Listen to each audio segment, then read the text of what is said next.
Salve, salve galera do InfectoCast, quem tá falando aqui é Felipe e estamos aqui para mais um episódio da nossa série Dose de Ataque. E hoje eu tô trazendo um convidado especial pra gente conversar um pouquinho sobre outra parte da saúde LGBTQIA+, então eu vou apresentá-lo. Eu tô aqui com o Arthur de Campos. Tudo bem, Arthur? Tudo bom, Felipe? O Arthur, ele é médico formado pela Faculdade de Medicina da USP e atualmente é residente de Medicina de Emergência lá no HC. A gente se conheceu nesse processo aí da residência, né, Arthur? Sim. E aí eu trouxe ele para falar um pouquinho com a gente sobre saúde da população trans e pessoas não binárias. Arthur, então pra gente começar um pouquinho, vamos só retomar um pouquinho pro pessoal que tá escutando a gente. Arthur, como que você se identifica na sigla LGBTQIA+. Então, Felipe, eu me considero uma pessoa trans não binária. O que isso significa? Significa que a minha identidade de gênero está fora da concepção tradicional de homem e mulher. Além de uma pessoa trans não binária, eu sou bissexual. Ótimo. Então, quando as pessoas se referem a você, ou eu aqui durante o podcast, me refiro a você, quais pronomes a gente deve usar? Eu uso pronomes masculinos e pronomes neutros, no caso ele ou dele. Ok. Aqui no Brasil é mais difícil da gente falar sobre pronomes neutros, né? Sim. Porque a língua portuguesa ela acaba sendo bem dicotômica nessa questão, né? Mas isso vem crescendo ainda mais nos últimos anos, né? Então, vamos começar um pouquinho falando o que é uma pessoa trans. Você já falou um pouquinho, mas explica um pouquinho melhor pra gente o que é uma pessoa trans. Então, uma pessoa trans, para começar, trans é uma abreviação, digamos assim, de transgênero ou transexual. São sinônimos, não tem uma diferença de significado entre esses dois termos. E significa basicamente pessoas que não se reconhecem com o gênero atribuído ao nascimento. Isso não significa necessariamente se identificar com o gênero oposto, se é que isso existe, e se opõe ao conceito de cisgênero, que é uma pessoa que se reconhece com o gênero que foi atribuído ao nascimento. E nesse processo, a gente sempre fala sobre o processo de transição, né? O que é essa transição? Conta pra gente um pouquinho. Então, o processo de transição, que a gente fala que pessoas trans podem escolher fazer, nada mais é do que um processo de afirmação do gênero no qual a pessoa trans se reconhece. Esse processo de transição ele pode ou não envolver procedimentos médicos, seja terapia hormonal ou hormonização, ou procedimentos cirúrgicos. Pode envolver mudança de roupas, mudança social de nome e pronomes, pode envolver alteração de nome e marcador de gênero em documentos, mas não há obrigatoriedade de nenhum processo desses, considerando que não existe uma narrativa trans única. E uma pessoa trans, ela não é menos trans por não passar por algum processo de transição, incluindo processos médicos. Eu acho que isso é muito importante de ser dito, né? Porque as pessoas, quando veem essa pauta, pelo menos eu como homem gay, né? Vejo outras pessoas que não são que não sabem muito do assunto, né? Acharem que, porque aquela mulher trans, ela se identifica enquanto mulher trans e aí sempre fala, mas você já fez cirurgia? Isso não impede ela de ser mulher trans, né? Assim como várias mulheres trans e travestis falam que elas não precisam, elas podem ser uma mulher trans com pênis ou sem pênis, ou o órgão sexual não vai importar na identidade do gênero como ela se identifica enquanto mulher, ou como é o caso do homem também. Acho que as pessoas trans estão trazendo muito mais esse discurso e é muito importante as pessoas que estão escutando saberem disso. Sim. E é importante também a gente saber esse ponto que você trouxe de você já fez a cirurgia. Para começar, que não é um único procedimento cirúrgico. Não necessariamente esse procedimento cirúrgico vai envolver genital, que é tradicionalmente na medicina chamado de cirurgia de transgenitalização, por aí vai. Beleza, então a gente está trazendo o tema de saúde LGBT para discutir um pouquinho o que médicos, assim, a gente fala de infecto aqui, né? Mas assim, todo médico, acho que todo profissional de saúde, no mínimo, deveria ter um conhecimento dentro da sua graduação sobre saúde LGBT, porque durante a prática você vai lidar com pessoas LGBTQIA+, sendo elas pacientes ou colegas como nós, né, assim. Então, diga pra mim, quais pautas você acha que são pautas que a gente deveria pensar enquanto pautas de pessoas trans e pessoas não binárias? Então, como a gente tá falando de saúde LGBT, conta pra mim, quais pautas você considera como sendo pautas que a gente deveria saber sobre pessoas trans e pessoas não binárias? Bom, em primeiro lugar, acho que é importante reconhecer que a gente tem uma população bastante heterogênea, principalmente considerando a imensidão do país mesmo, mas se você considerar ao redor do mundo também diferentes recortes aí vão ter demandas diferentes. Mas eu acho que em linhas gerais a gente consegue delimitar algumas demandas comuns em saúde. E eu vou falar do ponto de vista de alguém que mora no estado de São Paulo, na capital, obviamente, mas que acho que se aplica a outras pessoas também. A primeira delas, acho que é em relação ao acesso à saúde, ao acesso e permanência e segmento dessa população no serviço de saúde. A gente sabe que grupos marginalizados já têm menos acesso a serviços de saúde, por muitos motivos que a gente passaria aqui uma aula inteira discutindo, mas em especial a população trans enfrenta algumas dificuldades em relação a esse acesso e segmento. Acho que dá para centralizar isso no fato de que há muito pouco treinamento das equipes de saúde desde a atenção básica para lidar com as demandas específicas dessa população. Concordo. E você acha que isso seria, por exemplo, na adesão ao uso do nome social? Como que você explicaria essa questão do acesso à saúde ser um impedimento? Para ilustrar um pouco melhor isso, eu vou trazer 2 cenários, 2 exemplos aqui. Vamos considerar um primeiro. Você, Felipe, homem cis, gay, se mudou de cidade, você quer iniciar um acompanhamento em saúde na sua UBS de referência. No mundo ideal, vamos lá, talvez um agente comunitário de saúde já tivesse entrado em contato com você na sua residência. Você vai até a UBS, então, faz lá o seu cadastro com a sua documentação, agenda uma consulta com o médico de família. Durante a consulta, vamos supor que por algum motivo surge uma demanda de encaminhamento para um especialista, no caso um urologista. É feito o referenciamento, você é encaminhado, passa por consulta no ambulatório de especialidades, normalmente, tudo corre. Okay. Agora vamos pensar no seguinte exemplo. Não é você, Felipe, mas é a Vitória, uma mulher trans, que não tem documentos retificados porque ela não quer, e tá tudo bem. Tá em uso de hormonização por conta própria. E a mesma coisa, ela se muda de cidade, mas está sem residência fixa, pode atualmente ser moradora de área livre.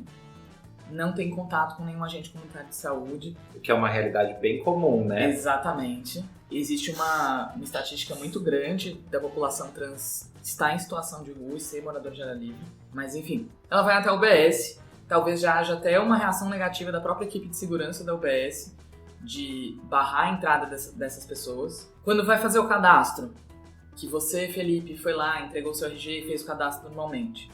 A equipe da recepção pode desconhecer a possibilidade de inclusão de nome social, trata essa Vitória, por exemplo, o tempo todo pelo nome civil, por pronomes masculinos.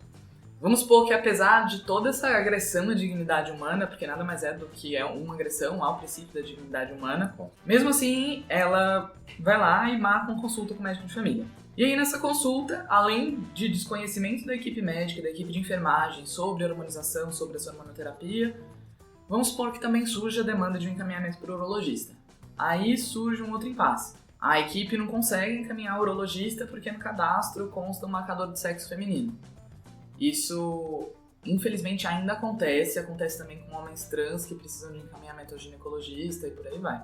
Isso é uma realidade muito frequente, né? Eu tenho até, assim, uma experiência pessoal nisso. Eu já trabalhei em UBS, né? E já fui médico generalista em UBS. E isso era uma pauta de uma pessoa específica da UBS, um morador do lugar onde eu atuava.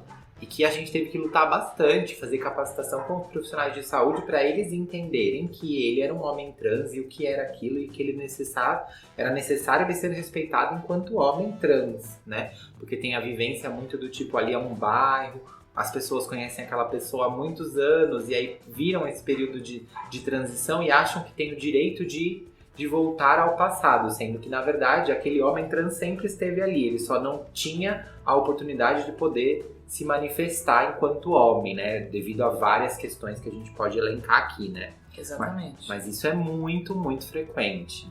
E aí, ao encontrar todas essas barreiras, pode ser, primeiro, que essa pessoa trans nem chegue a uma unidade de saúde, ou pode ser que chegue e enfrente tantos obstáculos que isso se torna um impedimento no segmento dela.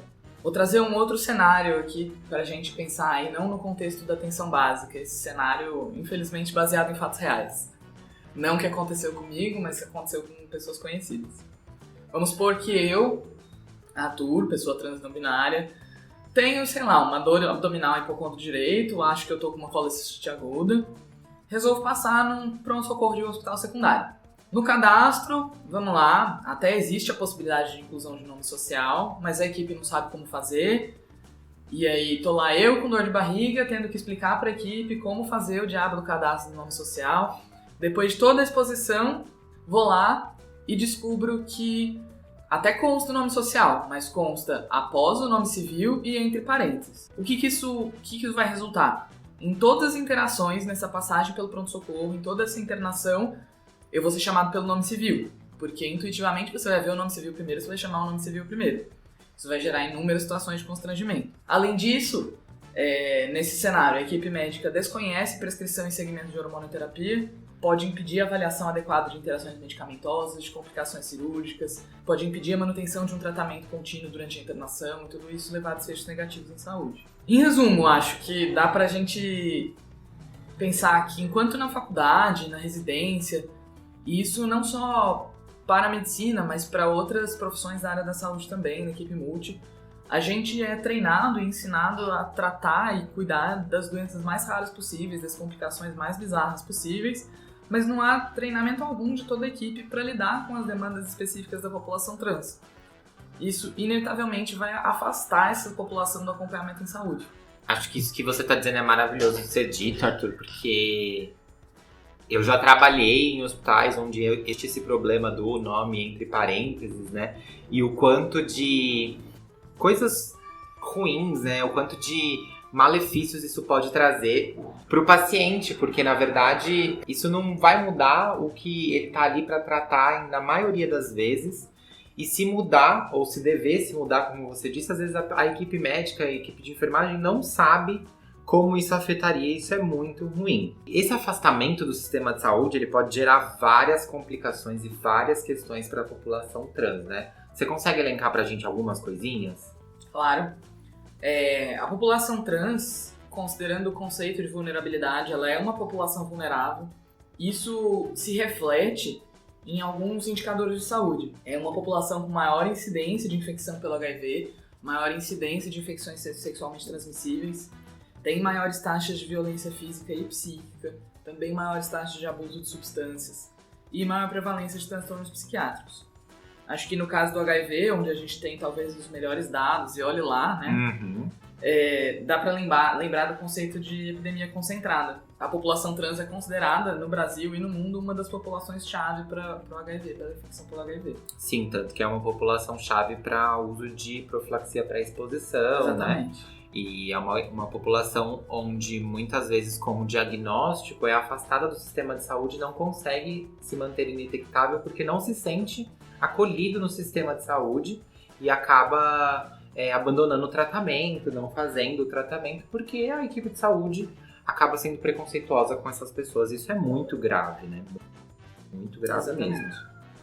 E além disso, Arthur, a gente tem muita questão de uma automedicação, né, na população trans, por conta de que eles não se acham acolhidos no sistema de saúde, mas eles precisam de medicamentos, precisam de remédios, ou precisam de algum procedimento e acabam buscando métodos alternativos, né? Como, por exemplo, injeção de silicone industrial, ou tomar hormônio sem prescrição, sem acompanhamento, né?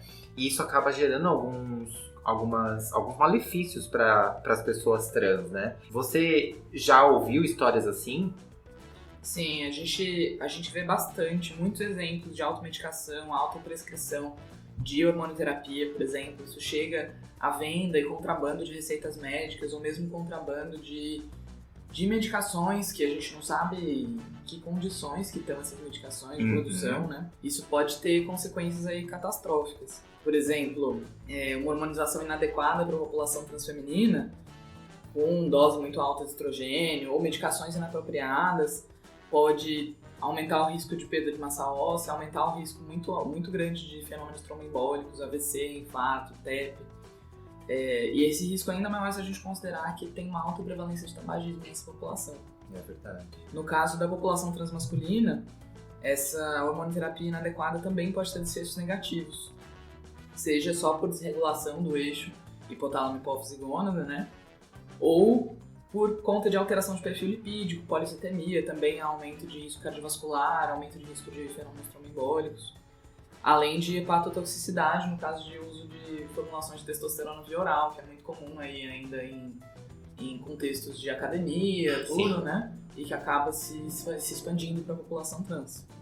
E tem, inclusive, o que você citou, que é esse caso mais emblemático, né? De injeção de silicone industrial, cirurgias clandestinas, que é considerada no Código Penal como crime contra a saúde pública.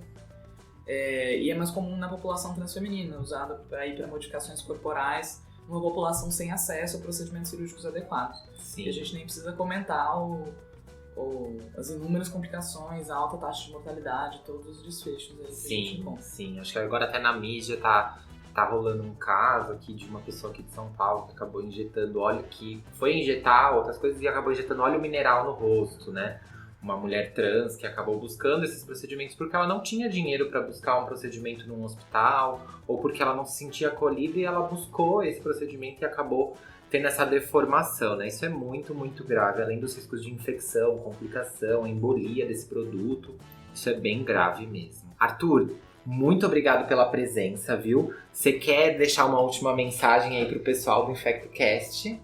Sim, acho que é importante a gente lembrar que existe uma falta ainda de estudos adequados para uma boa prática de medicina baseada em evidência dentro do cuidado da saúde trans, mas já existem protocolos razoavelmente bem estabelecidos de cuidado, disponíveis para consulta de todo mundo. Acho que dá para citar 2 principalmente, que é o protocolo para atendimento de pessoas trans e travestis do município de São Paulo, Show. que está disponível no site da prefeitura, e o Standards of Care da World Professional Association for Transgender Health, que também é acessível pela internet gratuitamente. Show de bola. Gente, a gente vai deixar o link desses 2 protocolos no post do Instagram do episódio, tá bom? Para quem quiser conferir e saber mais sobre o assunto. Arthur, fala pra gente as suas redes sociais pro pessoal lá te seguir e tirar dúvida às vezes, porque as pessoas às vezes não têm com quem tirar dúvida, né? Lembrando que a gente tá aqui falando num contexto de informação, existem vários lugares onde a gente pode tirar essas dúvidas, mas às vezes existe uma pessoa trans ou uma pessoa não binária que tá escutando a gente, que quer se identificar como uma pessoa igual a ela, ter esse canal de acesso. Fala aí pra gente as suas redes sociais. Eu não tenho grandes redes sociais, não. Eu sou mais ativo no Instagram, @naverdadearthur com TH. E basicamente isso. Show de bola. Pra vocês que estão escutando o InfectoCast também tem as redes sociais, então segue a gente no Twitter e no Instagram, @InfectoCast. E a gente termina aqui mais um episódio da Dose de Ataque. Muito obrigado de novo, Arthur, pela presença. Fico muito feliz que você tenha participado aqui com a gente nesse episódio. Eu que agradeço pelo convite, Felipe. E é isso, gente. Um beijão, viu? Até a próxima.